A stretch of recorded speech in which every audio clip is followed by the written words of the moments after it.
Malo kdo ve, da je bila Slovenija ena izmed 6 alpskih držav v Evropi, v katerih so gorski reševalci in posadki helikopterjev razvijali helikoptersko reševanje v gorah.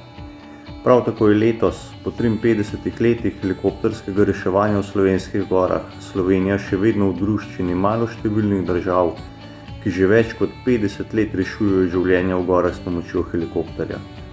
To nedvomno potrjuje, da delujemo dobro, čeprav je bilo vmes tudi nekaj grenkih izkušenj.